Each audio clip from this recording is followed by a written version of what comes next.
banco venezolano que se llama Banco Venezolano de Crédito. Él es el autor del libro.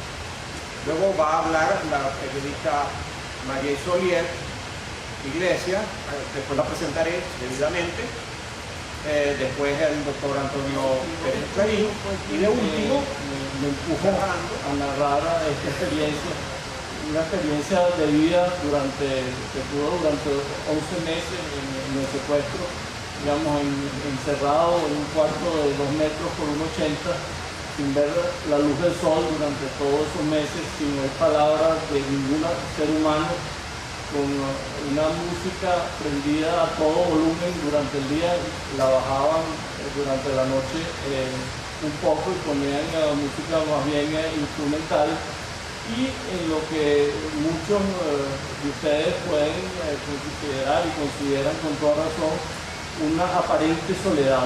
Y digo aparente soledad porque la verdad es que nunca estuve solo, sino más bien estuve en la mejor de las compañías. Quiero también agradecer a los 3 panelistas y a Sebastián, a Pechín en primer lugar, porque es la persona que conozco, pero al doctor Roberto Rodríguez y a María Isolier Iglesias no los conocía hasta este momento, los conocí el día de hoy.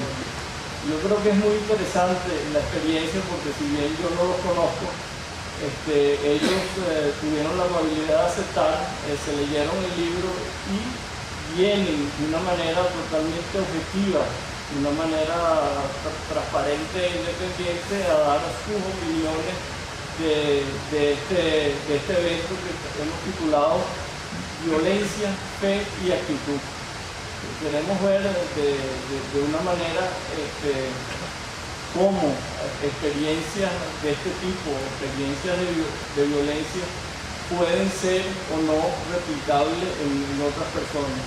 Cómo cada uno de nosotros, cada uno de los que estamos aquí, podamos de una manera o de otra afrontar una experiencia similar o una experiencia distinta, pues a cada quien le va tocando en su momento determinado. Quiero decirle que ser secuestrado no es una situación que uno busca, no es una valentía que uno asume un hecho por ser valiente o no, sino es algo que le viene a uno impuesto en la vida. De igual forma que la mayoría de los eventos y las situaciones de violencia o los grandes problemas que tenemos en la vida y que nos ocurren como seres humanos nos vienen impuestos.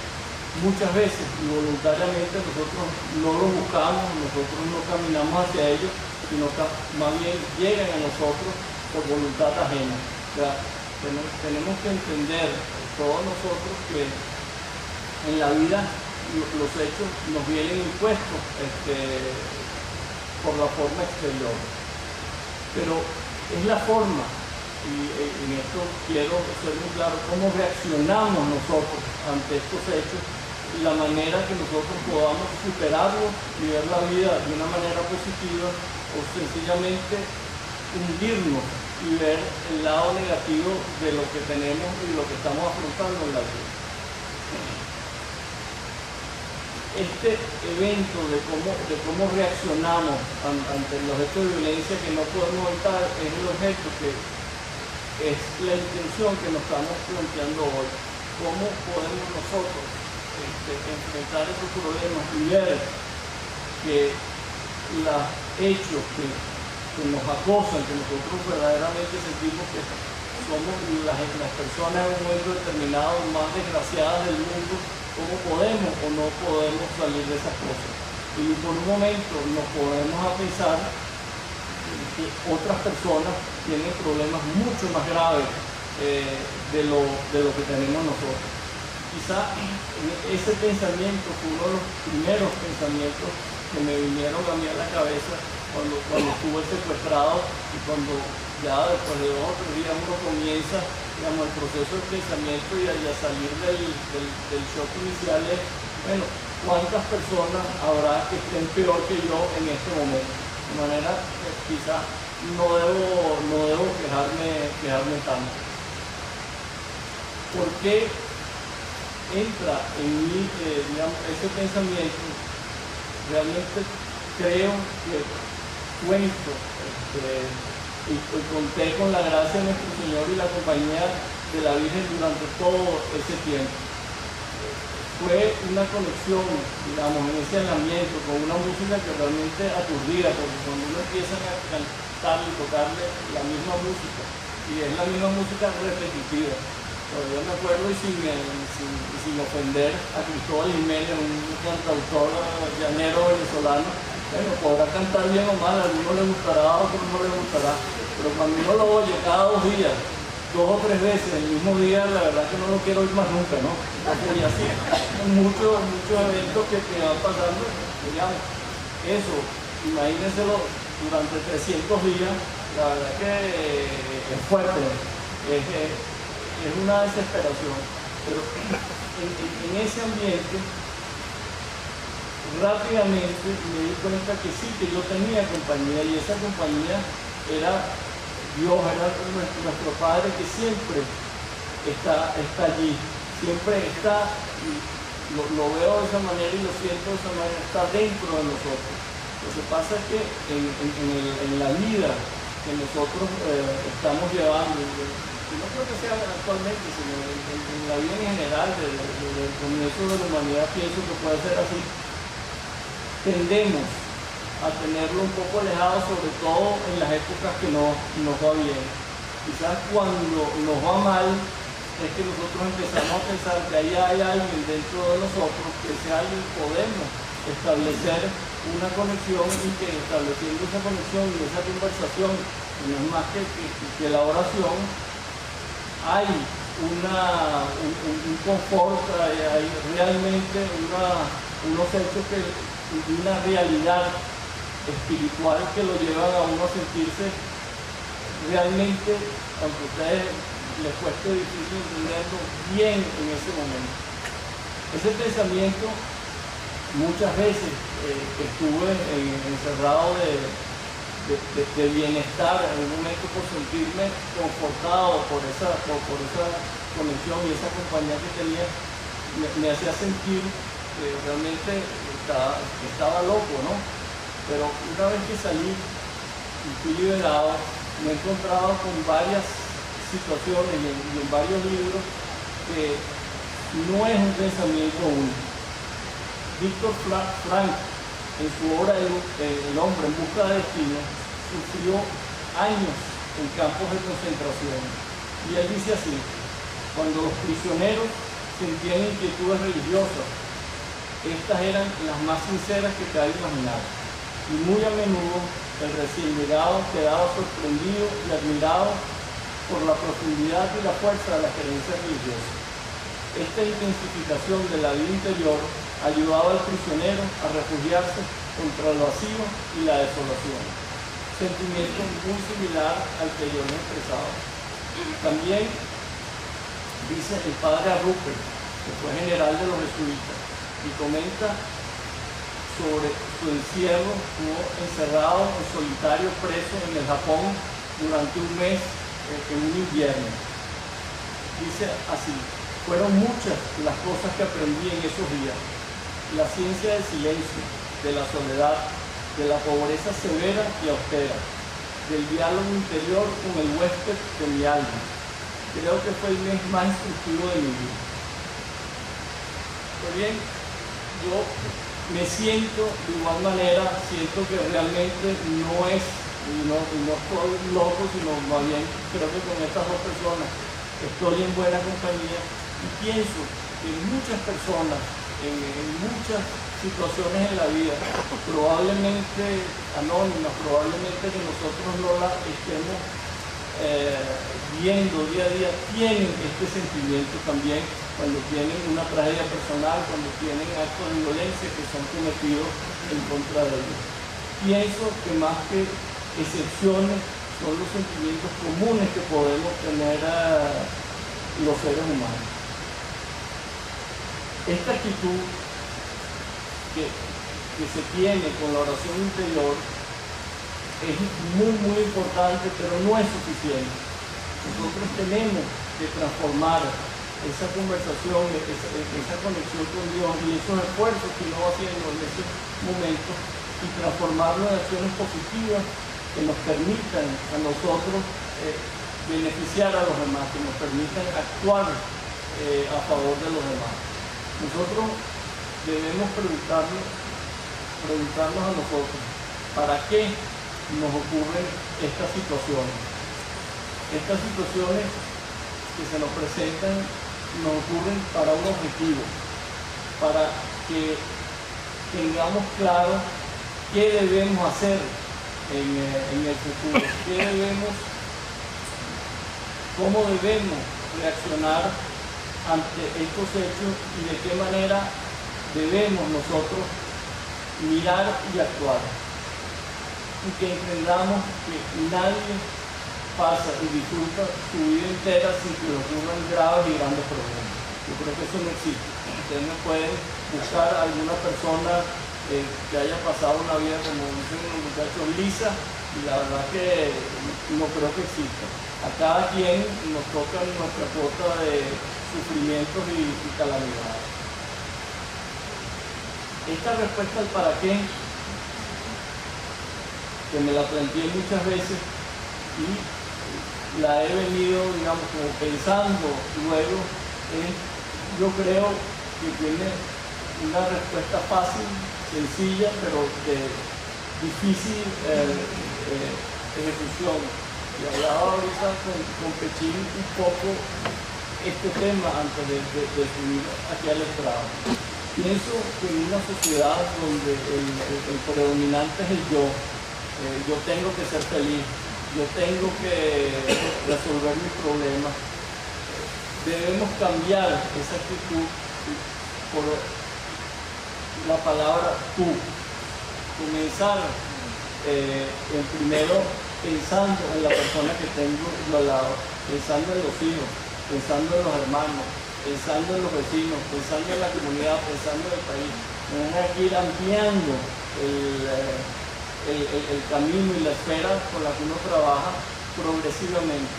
No pretendamos solucionar los problemas del país nosotros, que yo voy a ser presidente de la República o voy a hacer tal o cual cosa. No, sencillamente un poco la idea es comencemos hoy por hacerle un bien, una gracia a la persona que tengo al lado, y poco a poco iremos desarrollando, iremos llevando una conducta que beneficie a los demás, pero que al final del camino se va a revertir en nosotros, y es muy importante porque eso es lo que nos hará realmente felices. Yo creo que nosotros debemos combinar esta oración. Cuando yo hablo de esta oración no me refiero solamente que seamos a la oración de nosotros los cristianos. Yo creo que Dios es único, o nuestra conexión con y nuestra actitud espiritual, todos los seres humanos la tienen. Me cuesta mucho creer en un ateísmo pura y simplemente concebido como yo no creo en nada.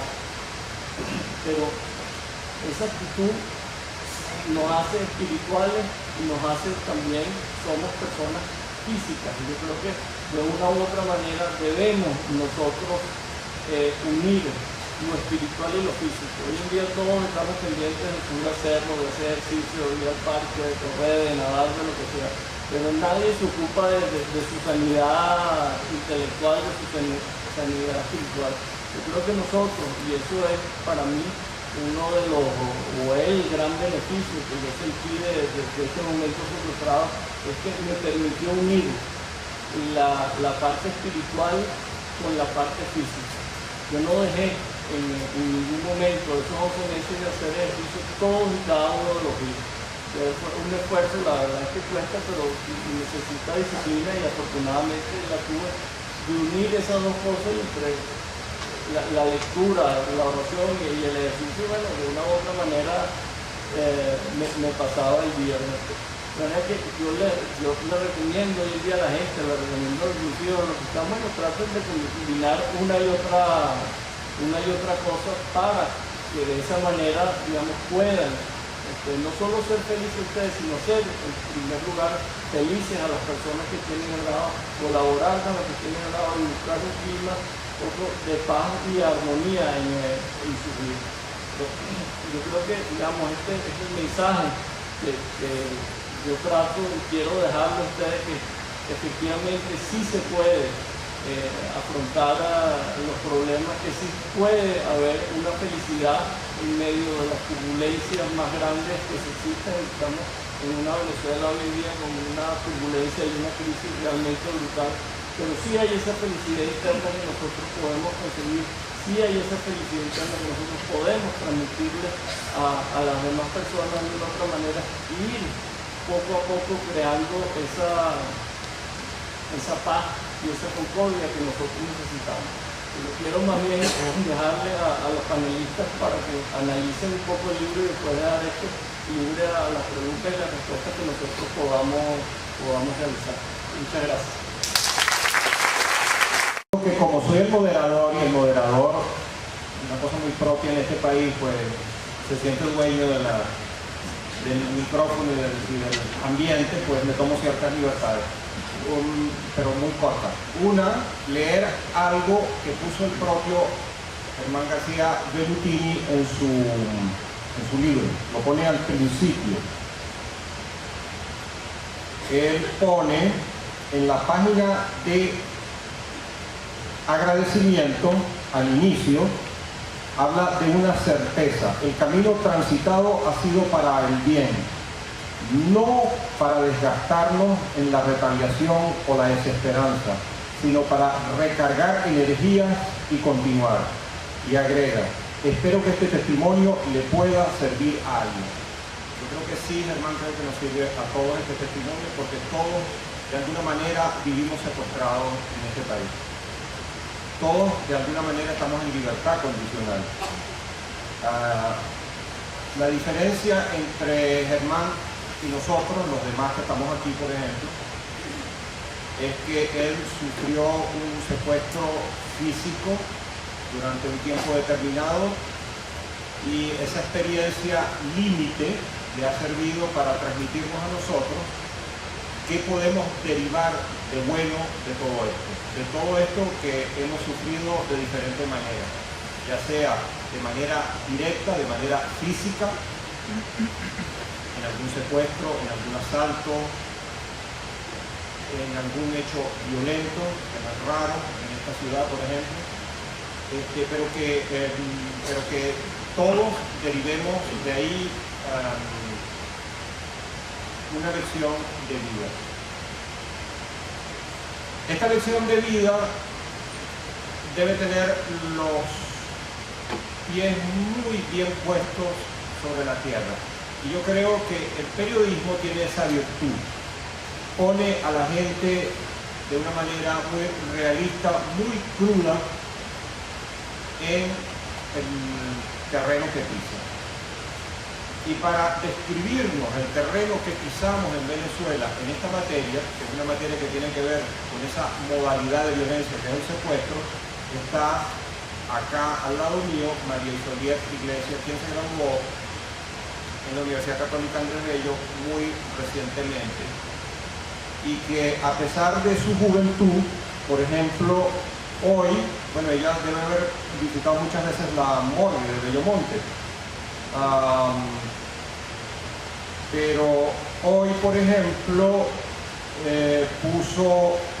ha tenido que titular su trabajo de esta manera: matan al repartidor de libros cuando llegaba a su casa en mototaxi. Esta es la realidad de María Isoliet Iglesias, y ella la realidad de todos los días, lo que ella hace, lo que describe, lo que sufre de alguna manera en carne propia, porque lo ve muy de cerca. Entonces ella nos va a contar todas estas cosas de una manera, digamos, estructurada, es decir, concisa. Y además hay que agregar sobre María Isoliet, que no sé si lo dije ya, pero es graduada de la Universidad Católica Andrés Bello también, es decir, que forma parte de AEUCAP, ¿no? Y también hizo en la misma universidad una maestría en comunicación organizacional. Y su experiencia ha sido principalmente en la ya desaparecida revista Primicia en el Nacional y desde hace varios años en el Universal. Con ustedes, María Isolier Iglesias. Realmente yo digo que los periodistas que nos formamos acá en Venezuela no necesitamos a veces un posgrado sobre todo lo que hacen, quizás en cualquier fuente, porque todas las fuentes lamentablemente ahorita están así, pero realmente el periodista que se forma en Sucesos creo que puede trabajar aquí y puede trabajar en la China y va a ser un gran periodista, porque de verdad que es una labor dificilísima, porque trabajamos con mucha, bueno, desde el 2006, yo empecé en 2003, o sea, yo lo que trabajé fue 3 años nada más, con fuente oficial, ya empezaba a cerrarse, y de 2006 para acá mi experiencia ha sido pura información extraoficial, lo cual genera una responsabilidad muy grande, porque como a veces dicen pues las autoridades que nosotros inventamos la información, porque bueno, hay una frontera muy pequeña, hay que tener mucha rigurosidad, muchísima seriedad y muchísima responsabilidad, y creo que todos los periodistas que cubrimos la fuente de Sucesos así la tenemos y así hemos tomado ese compromiso. Siguiente lámina, por favor. Desde 2006 entonces, bueno, trabajamos, siguiente lámina por favor, solo con información extraoficial, como les comenté. Ya no tenemos acceso quizás a los directores de divisiones, ni a los directores del CICPC, muchísimo menos al ministro de Interior y Justicia. Prensa del Ministerio de Interior y Justicia pues da la información que está autorizado a dar, no nos da la información extraoficial, nos hemos tenido que aprender, hemos aprendido a movernos como unas anguilas, como decimos nosotros, pues a conseguir funcionarios por debajo, tratar de trabajar de la mano con los familiares, que por supuesto, en casos de secuestro no solo secuestran a la persona, también secuestran a la familia, porque de verdad lo que viven las familias de este otro lado es de verdad muy, muy, muy duro. Siguiente lámina, por favor. El peligro de hacer seguimiento sin fuente abierta. Siguiente lámina. El secuestro es uno de los delitos más difíciles de trabajar desde el periodismo, porque está en juego la vida de una persona. La víctima está viva, no es como en el caso de los homicidios. Lamentablemente cuando trabajamos homicidios, pues esa persona ya falleció, ya no está con nosotros, pero en el caso del secuestro no. En el caso del secuestro, la persona involucrada está viva. Y realmente, pues los datos que nosotros nos puedan dar o que nosotros podamos publicar son muy delicados porque pueden poner en riesgo la integridad de esa persona. Si bien a lo mejor no las matan, podrían pues atropellarlas, podrían agredirlas, en fin, le puede ocurrir muchísimas cosas en esos casos. Entonces, bueno, muchas veces hay datos impertinentes e imprudentes, sobre todo desde 2006 para acá. Pues datos que atentan contra la integridad de la persona, contra la integridad de la investigación. Pasó mucho en el caso de los hermanos Fadul. Se dice que uno de los problemas que hubo allí fue el exceso de información que quizás se dio en los medios de comunicación. Eso no está comprobado científicamente, no hay quienes puedan asegurar eso, pero ciertamente hubo un manejo de la información muy abierta y realmente hay que tener mucho cuidado, porque como ya le dije, está en juego la vida de una persona. Siguiente lámina. El drama de la cita. Siguiente lámina. Acá tenemos un histórico de estos 14 años, ya estamos corriendo por el número 15, de cómo ha sido la situación de secuestros aquí en el país. En 1999 cerramos con 44 secuestros solamente. En ese tiempo no había un tema de cifra negra tan pronunciado como lo tenemos ahorita. Hay un error en el 2012, no son 885, sino 685. Un problemita allí con la persona que me hizo el recuadro. Pero bueno, ha habido un incremento exponencial, ¿no? Ha habido, altas y bajas hasta 2007. En el 2007 nace una banda que se dedica al secuestro express, que es la banda de los invisibles. Seguramente muchos escucharon pues, de esa banda en los medios de comunicación. Ellos empiezan en 2007 En 2008 pues empiezan a consolidarse. Entre 2009 y 2010 esta banda pues está en su apogeo. Ellos se encargaban de hacer secuestros express, sobre todo en la región capital del país, principalmente en el área metropolitana de Caracas. Y muchas bandas empezaron a copiar esa modalidad porque era una modalidad, pues para los delincuentes, como dicen los expertos, una modalidad muy fácil, porque era secuestrar a la persona, tenerla por un lapso muy corto, pues secuestrada, negociar un monto rápido quizás de conseguir y pues liberarla. No necesitaban quizás de la logística que necesitó pues la banda que tuvo el señor Germán secuestrado por esta cantidad de tiempo, que ya son pues bandas que están mucho más consolidadas, que tienen pues toda una logística, una organización bien estructurada.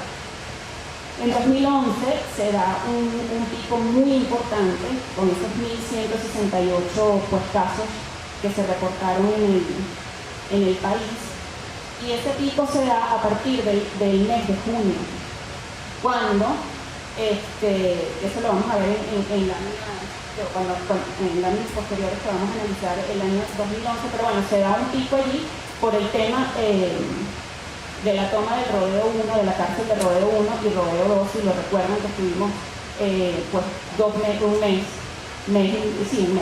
mes con ese problema, que las autoridades no podían tomar una cárcel. En 2012 hubo una disminución a 685, pero la disminución no es porque las autoridades hayan hecho su trabajo. Hoy quisiera decir que sí, que hicieron su trabajo y que realmente bajó porque lograron desarticular bandas, porque lograron pues atacar el delito. Lamentablemente no es así. Hubo esa disminución porque las personas perdieron la confianza en denunciar lo que estaba ocurriendo, porque entre 2011, finales de 2011 y principios de 2012, los secuestradores comenzaron a matar a sus víctimas. Hubo un incremento de muertes en cautiverio entre 3 y 5%, también lo vamos a ver en láminas siguientes.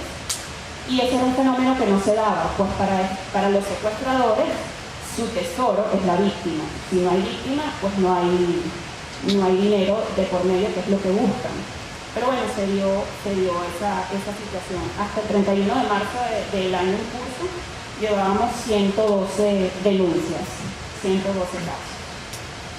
Siguiente lámina, por favor.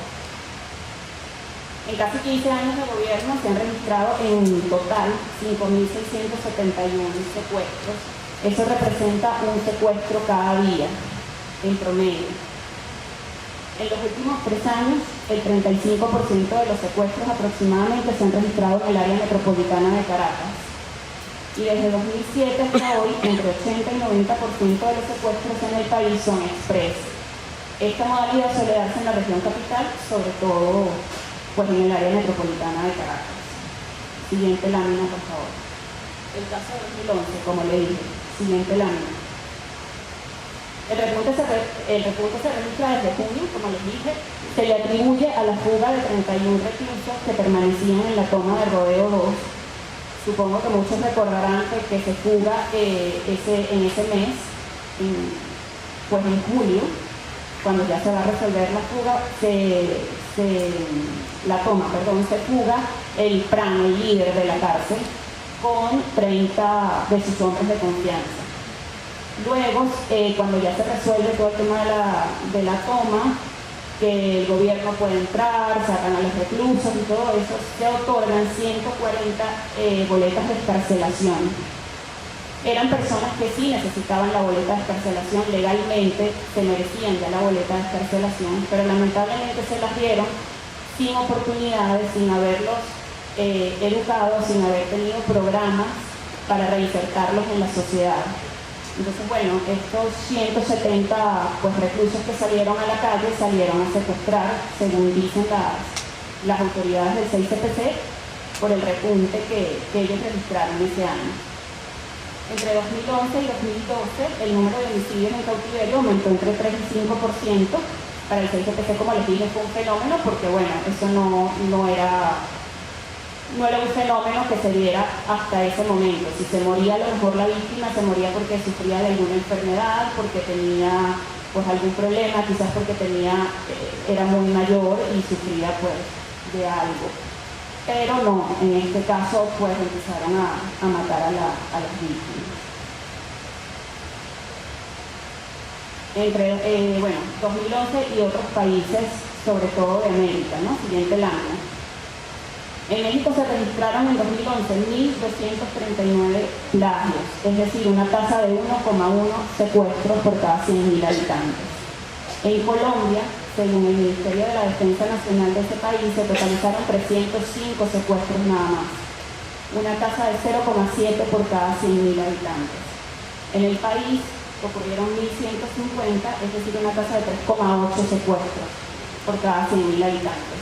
Triplicamos la tasa de secuestros ese año a dos países que eran emblemáticos en América con el tema de los secuestros, sobre todo México, que es el rey del secuestro por toda la situación de narcotráfico que viven allá, pues la triplicamos ese año. Y sin embargo, ese año se supo que hubo un subregistro acá en el país. No fue un subregistro tan pronunciado como el que estamos teniendo ahorita, pero bueno, hubo también cifra negra, es decir, que pudieron ser mucho más de 1.100 secuestros. Siguiente lámina. El drama de la cifra negra.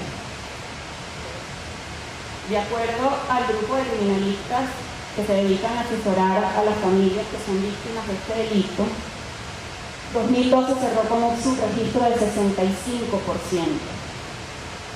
Ese año se totalizaron 685 denuncias, pero según los datos que manejan estos expertos, pudieron ocurrir 1.272 secuestros en el país. La gente no denuncia porque tiene miedo. El repunte en el número de homicidios en cautiverio durante los últimos años y la vinculación de distintos cuerpos de seguridad en el tema de secuestros, pues ha hecho que la ciudadanía pierda la confianza y pues tenga miedo de ir a secuestrar, pues temen que a la víctima la maten o que los funcionarios sean cómplices de estas bandas y pues sea peor el desenlace. De hecho, ayer, por ejemplo, en el Parque Vizcaya secuestraron a uno de los entrenadores que dan TRX allí a las 8:50 de la noche y estaba todo listo para que formalizaran la denuncia y la familia dijo que no quería denunciar, que ellos se iban a ocupar de negociar y de llevar eso por su cuenta, que no querían a la policía metida allí, pero porque tenían miedo de que a este entrenador le ocurriera algo si se vinculaba a la policía con el caso. El número de casos que se registra es muy alto para el número de funcionarios que hay en la División de Antiextorsión y Secuestro. Eso es un drama que está viviendo el 6CPC y que, por supuesto, nos toca un poco a todos. El déficit de funcionarios policiales que existe en el país. Tenemos 150 efectivos aproximadamente que se están dedicando al tema de secuestros. El número de casos sobrepasa, ellos no se dan abasto para eso. Deberían ser 500 funcionarios, según cifras que aportan los expertos en la materia. Además, apenas los acaban de dotar con equipos de punta para trabajar el tema de secuestros, para poder hacer cruces de llamadas, etc.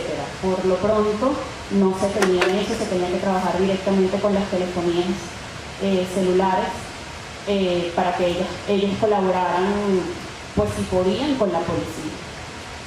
El 4 de abril se creó el Comando Nacional de Antiextorsiones y Secuestro de la Guardia Nacional. En Gaceta Oficial se dice que no es solo la creación, sino que de inmediato pues debe ponerse en funcionamiento. La idea es que trabaje de la mano con el 6CPC y que haya un grupo de antiextorsión y secuestro, son GAES en cada uno de los estados. Eso aumentaría, en principio y en teoría, el número de funcionarios trabajando el tema del secuestro de manera mancomunada, porque el grupo de antiextorsión y secuestro trabaja por su lado y el 6CPC por el suyo. De ser esto así, si esto se lleva a cabo, pues sería un logro. Habría que ver si de verdad se va a dar. ¿Por qué son importantes las cifras? Las cifras se han convertido lamentablemente, desde hace mucho tiempo, 2005, 2006, quizás se pronunció más en el 2008, en una bandera política para demostrar eficiencia. Partiendo de ese punto, las autoridades comenzaron, según la información que nosotros manejamos, a maquillar cifras. En el caso de secuestros no lo necesitan, porque ya la misma, nosotros como ciudadanos ayudamos a que esa cifra ya esté maquillada con el subregistro porque no confiamos en las autoridades que tenemos. Pero en otros delitos sabemos, por ejemplo en el de homicidios, que se han creado una cantidad pues, de artilugios allí para ir decantando la cifra y pues dar a conocer una cifra menor de la que en realidad tenemos. Se han ocupado en tapar el problema en lugar de solucionarlo. Las cifras de delitos, en este caso la de secuestro, es la herramienta base para crear políticas públicas para combatir el problema. Si no se sinceran los números, nunca vamos a establecer estrategias eficientes para solventarlo, ¿no? Digo que es una herramienta base, porque no es solo eso, tienen que analizar una cantidad de cosas alrededor de un secuestro. Pero el número es lo que te dice cómo va la situación. Y bueno, hay un grave problema con el tema de las cifras, por eso tenemos esa situación actualmente. Muchísimas gracias. Levin, quien es licenciado en Filosofía en la Universidad Católica del Ecuador, máster en Divinity de Woodstock College de Nueva York. Me gustaría que particularmente que nos explicara qué es esto de Divinity, estudiar teología. En cristiano teología. Y es licenciado en Educación de la Universidad Nacional Experimental Simón Rodríguez. Doctor en Filosofía de la Universidad Católica del Ecuador. Se ha desempeñado en varios cargos dentro de Fe y Alegría. Antes lo dije que el autor del libro, Germán García Belli, tiene un nombre muy cercano a Fe y Alegría. Yo también quiero comenzar, como lo hizo él, citando a Víctor Frank en su obra El hombre busca de sentido, donde va recogiendo su experiencia de 3 años en los campos de concentración nazis, donde dice que solo aquellos que tenían un gran amor o que tenían la esperanza de reencontrarse con su familia y sobre todo los que tenían una gran fe eran los que fueron capaces de sobrevivir. Incluso él insiste que en algunos la fe fue cultivando una gran espiritualidad, que eran capaces de compartir los últimos mendrugos de pan, de visitar a los que estaban enfermos y sobre todo también de consolar a aquellos que habiendo perdido toda esperanza se echaban a morir. Yo estoy convencido que estas 3 cosas hicieron posible que Germán sobreviviera a su propio calvario. El gran amor, la esperanza de que su familia iba a hacer todo lo posible para rescatarlo, para tenerlo de nuevo en sus brazos, y sobre todo la fe. Una fe que fue acrisolando a través de una oración cada día y cada vez más personal y más profunda. Arrojado a una soledad sin orillas, carcomido por un silencio total, mordisqueado, como él dice, por esa música pertinaz, él encontró en ese silencio la palabra y la presencia de Dios. Por eso desde ese momento nunca estuvo ya solo. Se arrojó en sus brazos y entendió que Dios y la Virgen lo acompañaban. Lo cito textualmente. Siento que Dios, en esta tremenda soledad y carencia de todo lo humano, me habla. Siento que me pide que me deje guiar por Él, que nuestra Madre será mi compañera y protectora, que ponga mi fe y esperanza en Él y acepte su voluntad. Por eso solo quiero decir 3 cositas muy sencillas de la fe. En primer lugar, la fe no consiste en creer en Dios. La fe consiste en creer que Dios me ama. Que Dios me ama sin condiciones. Que Dios no puede dejarme de amar, haga lo que haga. Que Dios es amor. Y el amor solo tiene poder para hacer el bien. El amor no tiene poder para destruir. Dios es amor, Dios me ama. Y me ama sobre todo en los momentos de mayor debilidad, en los momentos de soledad. Cuando pienso que ya no intereso a nadie, es cuando Dios muestra más interés por mí. Cuando siento que ya nadie me escucha, es cuando Dios me busca apasionadamente para cargarme en sus brazos, recostarme sobre su corazón y que le abre mis angustias, mis miedos, mis tristezas.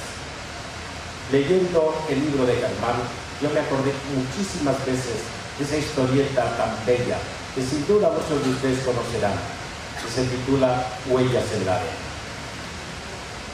Anoche soñé que iba caminando con Jesús en la orilla de la playa, bajo una luna plateada. Aparecían en el cielo escenas de mi vida que yo contemplaba atónito. En cada escena yo veía 2 hileras de pisadas firmes que quedaban grabadas en la arena. Eran mis huellas y las huellas de Jesús. Pero noté que en algunos trozos del camino de mi vida, sobre todo en los momentos de mayores problemas y dificultades, cuando mi corazón sangraba de angustia y de tristeza, solo aparecía una hilera de huellas. Entonces volví mis ojos a Jesús y le reclamé con cierta aspereza: no comprendo, Señor.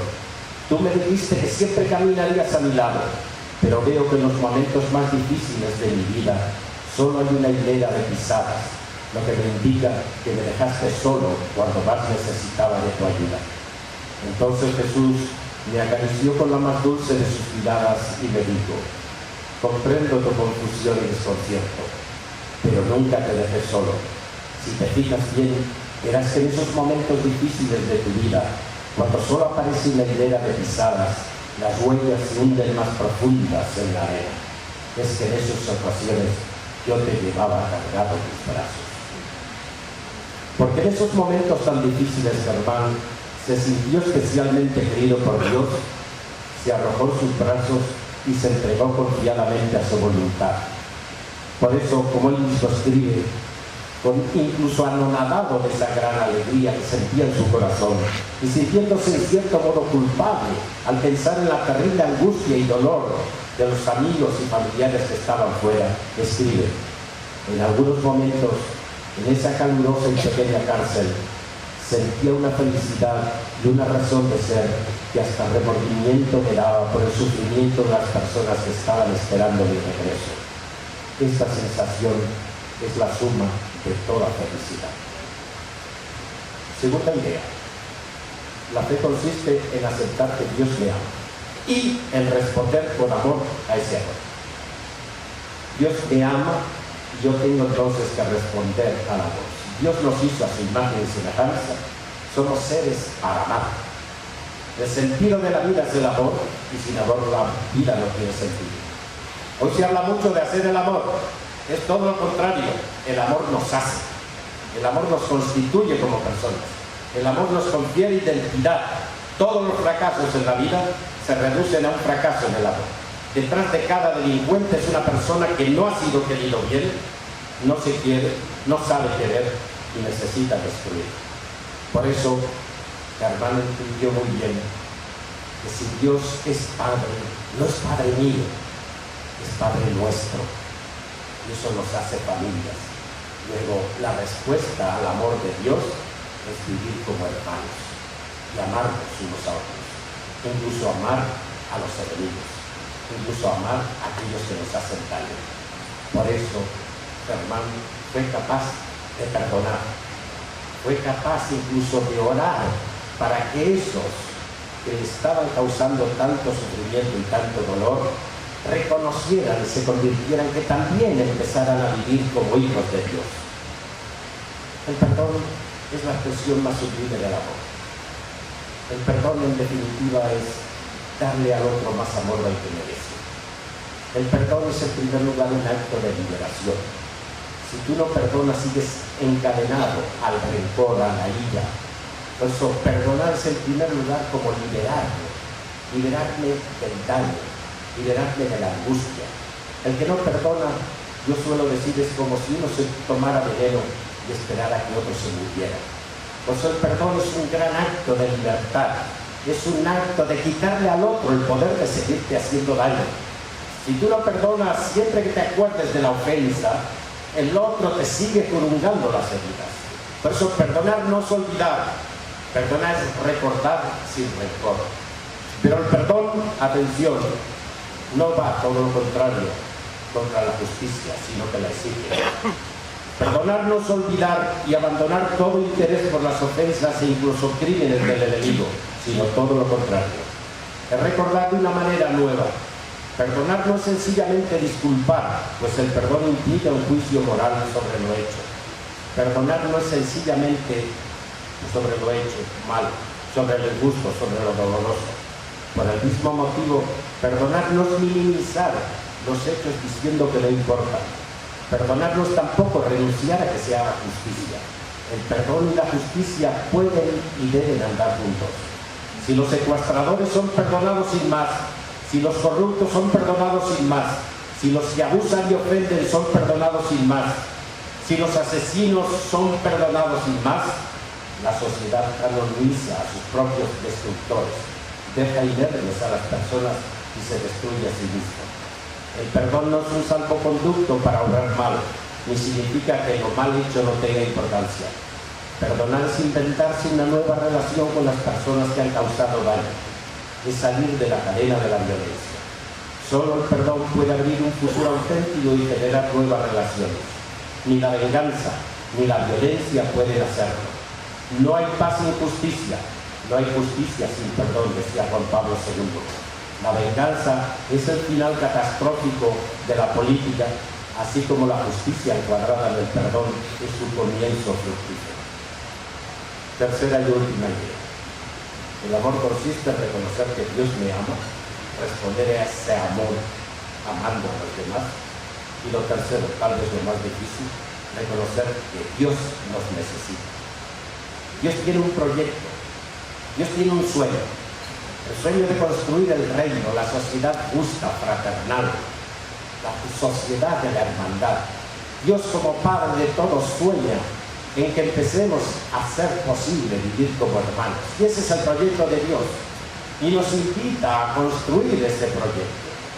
Nosotros somos los que necesitamos de Dios, pero Dios necesita de nosotros. Nosotros podemos ser los ojos de Dios para mirar a los demás con cariño, con cercanía. Los ojos son los que afirman la existencia del otro. Tú existes en cuanto quieres mirar. Negar la mirada es negar la existencia. Por eso la gente cuando tiene problemas suele decir ya ni me mira, ni me miró. Hay miradas que maltratan, hay miradas que ofenden, hay miradas, en cambio, que acarician, hay miradas que embellecen. Hay un viejo refrán que dice ojos que no ven, corazón que no siente. Pero usted no sabía que el refrán es mucho más verdadero al revés. Si el corazón no siente, los ojos no son capaces de ver. Es el corazón el que enseña a los ojos a mirar. Por eso necesitamos en estos momentos en Venezuela desarmar la mirada. Yo escribo mucho sobre desarmar la mirada. Empezar a mirar al otro fraternalmente. El maestro preguntó a sus discípulos si alguno de ellos le podía decir cuál era el preciso momento en que terminaba la noche y comenzaba el día. Y uno de ellos dijo, cuando allá a lo lejos podemos distinguir una oveja de un perro. El maestro negó por su cabeza. Y otro dijo, cuando allá en la neblina lechosa del amanecer podemos distinguir una ceiba de un zamal. El maestro siguió negando por su cabeza. Los discípulos se miraron desconcertados y se dijeron, ¿cuándo entonces, maestro, podemos saber el preciso momento en que uno pudiera decir, hasta aquí llegó la noche y está comenzando el día? El maestro los miró con sus ojos falsos de sabio y le dijo, cuando tú miras el rostro de cualquiera y ves en él a tu hermano o a tu hermana, en ese momento empieza a amanecer en tu corazón. Si no eres capaz de eso, sigues en la noche. ¿Cuánto necesitamos en Venezuela reconocer la diversidad como riqueza? Es maravilloso que seamos distintos. Es maravilloso que haya razas distintas. Es maravilloso que haya pensamientos distintos. Es maravilloso incluso que haya religiones distintas. ¿Saben ustedes cuál es el Dios verdadero? Aquel que te hace a ti más humano. Si tu religión te llena de vida, te llena de ilusión, te lleva a vivir como un regalo para los demás, ese es tu Dios verdadero. Si tu Dios te empequeñece, te llena de rabia, te llena de ira, te utilizas para realmente vengarte, aléjate de ese Dios, que es una construcción de tus propios miedos. Podemos ser las manos de Dios, manos para acoger, manos para acariciar, no manos que se cierran en puño para golpear, sino manos tendidas al que lo necesita, manos para aplaudir los triunfos ajenos. Aquel pueblito había quedado destrozado por los bombardeos de la Segunda Guerra Mundial. Cuando terminaron, Poco a poco la gente empezó a parapetear sus viviendas y cuando las tenían ya medio listas, empezaron a encallar para reconstruir esa iglesia que tanto querían. Esa iglesia la presidía un Cristo donde todo el pueblo tenía una gran devoción. Por mucho que buscaron entre los escombros, encontraron piezas del Cristo, pero por ningún lugar aparecían las manos. El día de la reinauguración de la iglesia, la gente acudió con gran curiosidad a ver cómo había quedado su Cristito. Cuando corrieron la sábana, vieron con asombro que el Cristo no tenía manos, pero los escultores habían puesto: yo no tengo manos, pero puedo contar con las tuyas. Nosotros somos las manos de Dios. Dios nos dio manos y nuestras, manos para coger, manos para abrazar, manos para perdonar, manos para invitar, manos para no manos que se cierren el mundo. Nosotros, por último, que no quiero pasarme ahora, podemos ser los oídos de Dios. Hoy se habla mucho de la necesidad de escucharnos, pero desgraciadamente no estamos en condiciones de escucharnos. Los llamados a la escucha son monólogos desapuestos, donde yo hablo, tú hablas, y no hay ninguna intención de encontrarme con el otro y su verdad. Escuchar, no para atacar, no para obtener, sino para comprender. Escuchar viene del latín auscultar, un término que ha quedado en la medicina, y los médicos auscultan a un enfermo para comprender y poderle ayudar. Por eso necesitamos escuchar y escucharnos. Escucharnos qué hay detrás de mis voces, de mis ideas, de mis intenciones. Porque llenos de prisas y de ruidos no tenemos tiempo para encontrarnos con nosotros mismos. Un paciente le preguntó a su médico, le pidió permiso para escribir una carta. Y el médico le dijo: sí, cómo no, ¿a quién la vas a escribir? Y contestó el paciente: a mí mismo. Y le preguntó al médico: ¿qué te vas a contar? Y contestó el paciente: no lo sé, porque hace mucho tiempo que no me hablo. ¿Cuánto tiempo hace que no nos hemos hablado? Que no nos hemos hablado de verdad en el corazón de nosotros mismos. ¿Por qué pienso así? ¿Por qué yo veo al otro de esta manera? ¿Qué es lo que yo estoy buscando? ¿Cómo realmente estoy dispuesto a reconstruir este país? ¿Cómo realmente yo puedo aportar, como dice él? Porque en definitiva de esto se trata, de que necesitamos. El hermano entendió y salió fortalecido de esta experiencia, que tenía que dedicarse todavía con más esmero, siempre lo ha hecho, a seguir trabajando con fe y alegría, porque la educación es el medio fundamental de construir un nuevo país. La educación es el medio fundamental de abatir la pobreza, de acabar con la violencia, pero tiene que ser una educación integral. La educación actual forma la cabeza, pero no el corazón.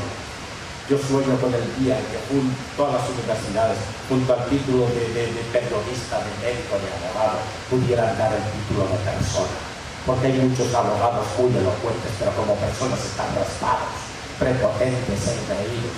Hay mucha gente muy eficiente en su profesión, pero como persona realmente eso. Necesitamos una educación que forme sobre todo el corazón, una educación que nos alfabetice emocionalmente.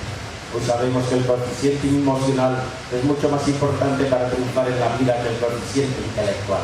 Que no siempre los cerebritos en la escuela, en el colegio, en la universidad son los que triunfan en la vida, y son sobre todo los que son capaces de vivir una vida plena, porque lo importante es vivir dando vida, vivir como un regalo para los demás.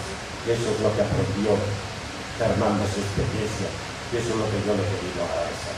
Su testimonio de fe que me ha ayudado y me ayuda a mí a seguir queriendo construir un mundo cada vez mejor, desde el ejemplo, desde el trabajo, desde la entrega a buscar una educación de verdadera calidad. Porque como decía nuestro fundador, la educación de los pobres no puede ser una pobre educación. Y hoy en Venezuela la educación de los pobres es una pobrísima educación. Gracias. Ahora vamos a escuchar al doctor Roberto de Brito. Y él, yo creo que nos puede dar como los enlaces entre la experiencia directa de Germán García Bellutini, el cable a tierra que nos dio la periodista María Soler Iglesias, y esta lección de vida, de fe, de esperanza, pero también esa denuncia terrible que nos acaba de hacer Putin. Creo que él puede redondear pues este foro y ustedes pueden hacer sus preguntas. No, creo que les han pasado papelito, ¿no? Y escribir sus preguntas de una manera breve, ¿sí? Digo sucintamente quién es Roberto de Brives. Médico psiquiatra, egresado de la Universidad Central de Venezuela, comunicador social, egresado de la Universidad Católica Andrés Bello, y es especialista en imagen, poder y liderazgo. Ha sido profesor en diversas universidades y autor de varios libros. Roberto de Brives, ustedes.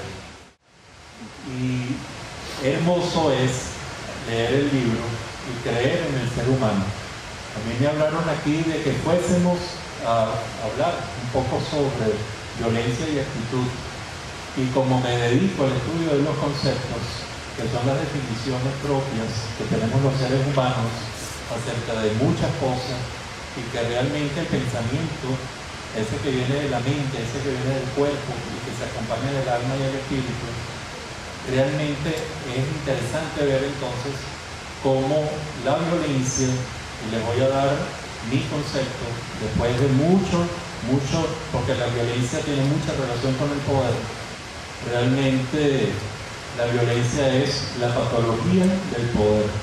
Es decir, todos hacemos violencia cuando usamos nuestra capacidad para hacer lo que queremos, lo que deseamos, y cuando usamos también el poder negativo, cuando usamos el poder que significa no querer hacer y no saber que podemos prohibirle a otro hacer lo que quiere, entonces creo que esa es la patología. Y la patología del poder se llama violencia.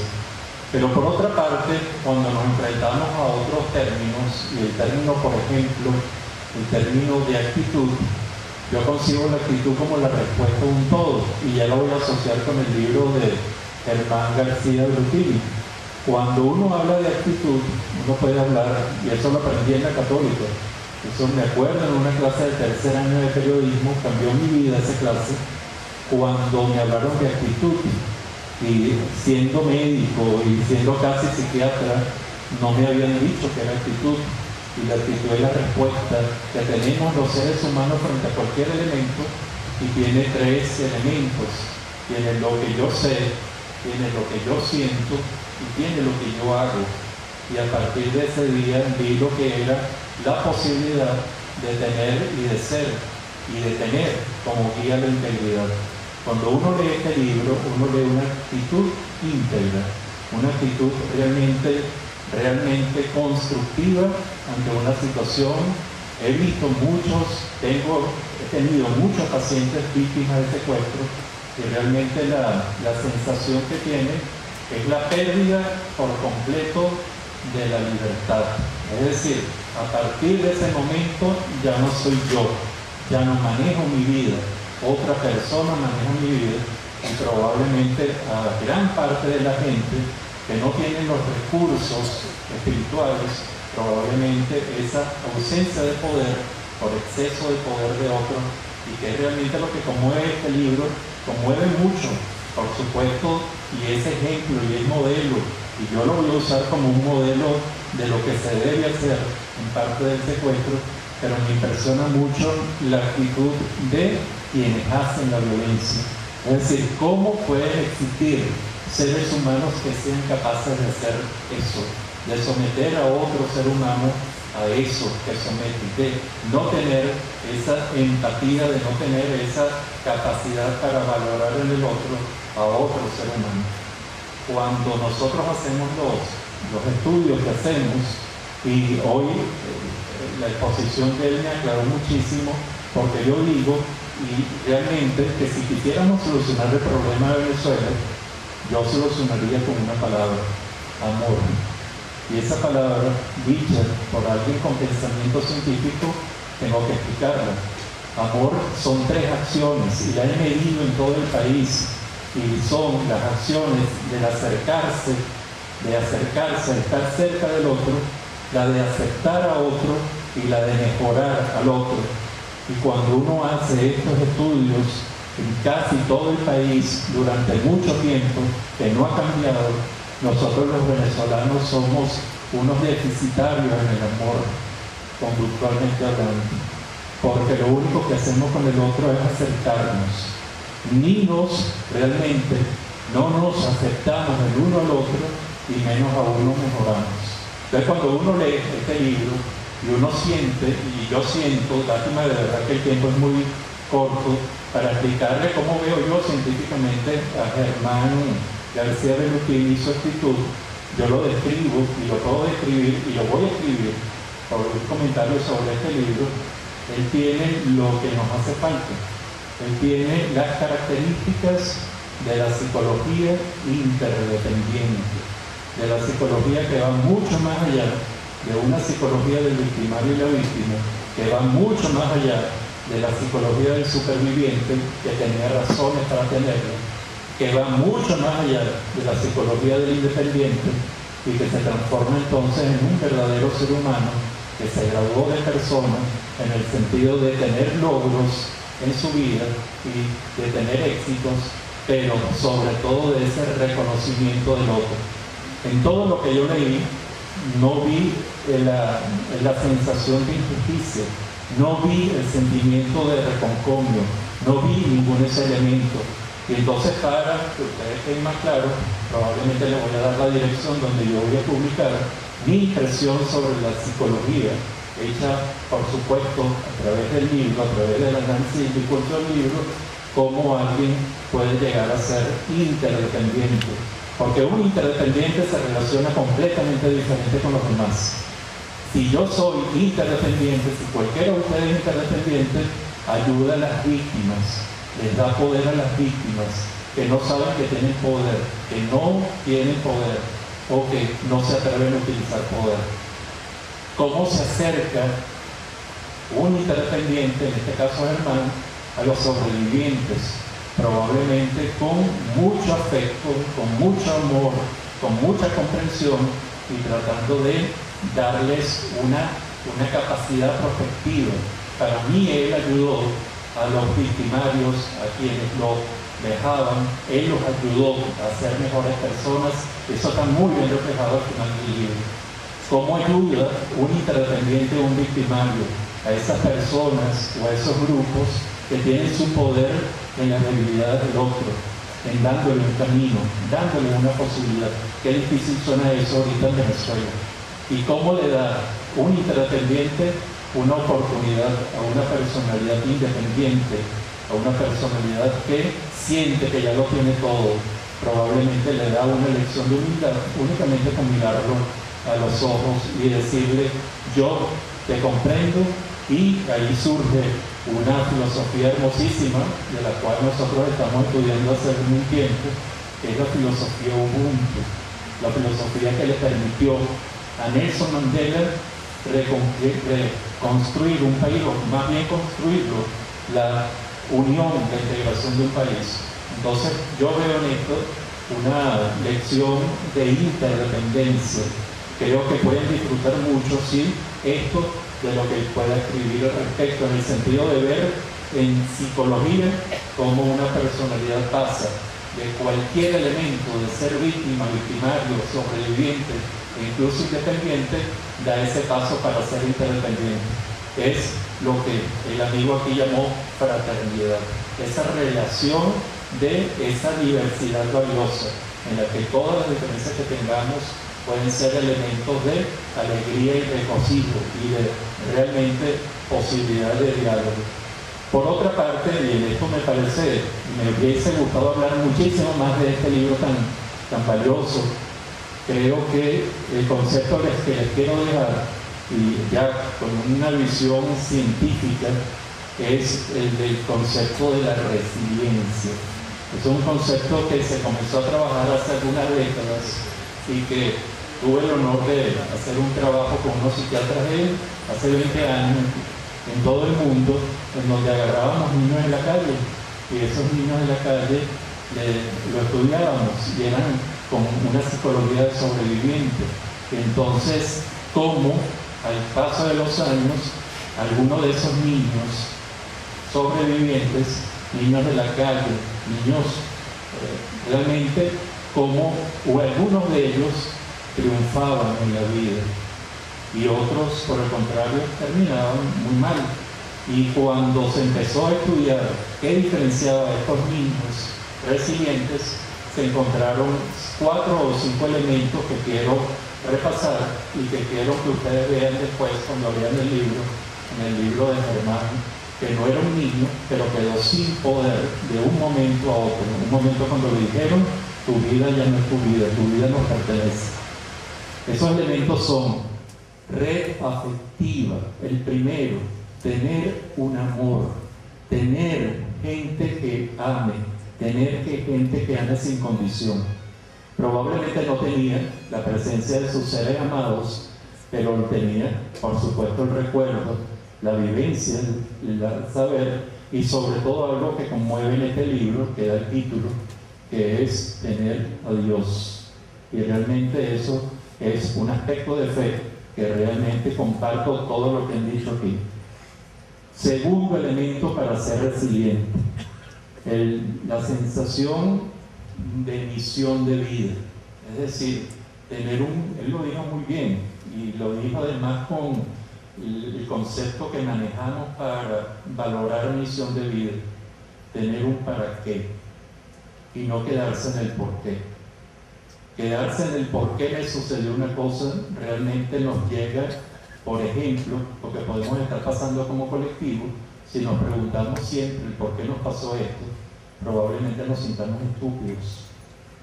Si nos preguntamos el para qué estamos viviendo esto, probablemente nos demos mucha fuerza y nos demos cuenta de todo lo que hemos avanzado, probablemente como seres humanos, a pesar de todo el costo que hemos tenido. Entonces la segunda es esa sensación, esa claridad de misión. Cuando el niño sabe y dice y contesta que quiere estudiar, va a ser mucho mejor estudiante que cuando dice, no sé. Si tiene puerto, la gente tiene las condiciones. En el libro está espectacularmente hablado. El tercero es la sensación de poder, esa sensación de yo puedo, sí puedo. Y ponerse, y en el libro hay muchas visiones de esa sensación de poder interno. Poder, por supuesto, fundamentado en la fe, fundamentada en la compañía, fundamentado en los recuerdos, que me encantaría hablar de la teoría del tiempo, porque realmente se ajusta mucho a este libro, pero me alargaría mucho. El cuarto elemento es algo que ahora se llama serendipia. Y la serendipia, que son los hallazgos casuales de la ciencia, que son los hallazgos buenísimos, por ejemplo, cuando la manzanita le cayó en la cabeza a Newton, en lugar de sobarse, pensó en la teoría de la gravedad. Eso es un hecho, eso es un hecho serendípico. Y la serendipia hoy en día es la capacidad que tengamos de buscarle las cosas buenas a las cosas malas que nos suceden. Esto es una lección de serendipia.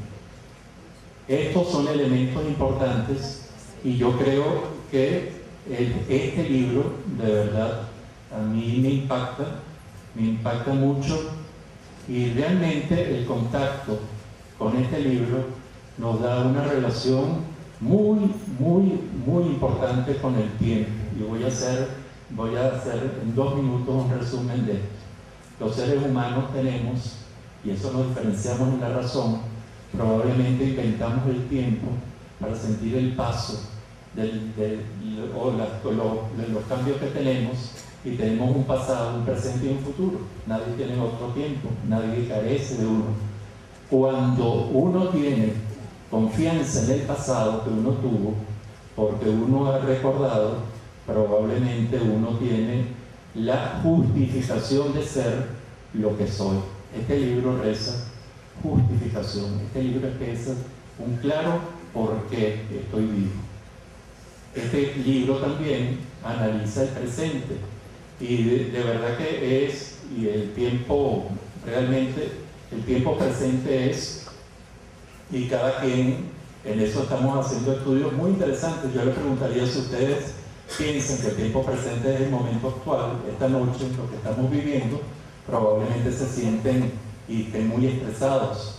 Si yo, el tiempo presente, en mi capacidad intelectual lo alargo y tomo, por ejemplo, un año o un mes, uno tiene mucho tiempo para hacer muchas las cosas y los niveles de cortisol, probablemente del estrés, comienzan a bajar. Eso lo estamos ahorita probando científicamente, cómo cuando la gente alarga su tiempo presente tiene más oportunidades de vivir, tiene mucho más claro el pasado y tiene mucho más claro el futuro. Y cuando uno habla del futuro, uno puede entonces tener planes, eso que hablé de la resiliencia. Esto es una lección, este libro es una lección de tiempo, es una lección, la relación buena con el tiempo se llama conformidad, aceptar lo que uno es. La lección que nos da el presente realmente es, y aquí merecería mucho trabajar este concepto, este es un libro optimista. El optimismo es la buena relación que podemos tener con nuestro tiempo presente, que el optimismo es más valioso mientras más adversidad tengamos, porque tener optimismo cuando todo nos va bien, bueno, lo patológico es que no estemos optimistas, pero el optimismo cuando todo nos va y sale mal y la adversidad, ese es el optimismo valioso. Y la relación buena con el futuro se llama esperanza, se llama esa capacidad para poder vencer y tener buenas relaciones con el futuro. Y cuando uno une esas tres cosas, esa justificación buena, ese saber que soy por todo lo que he sido, con todo lo malo y lo bueno, con toda esa relación con el tiempo presente a través del optimismo, y cuando se tiene esa capacidad de esperanza, lo más probable es que esa persona, esa personalidad, probablemente sea resiliente y sea capaz de enfrentar situaciones como las duras que enfrentó Germán García Bellutini. Muchas gracias por ese libro.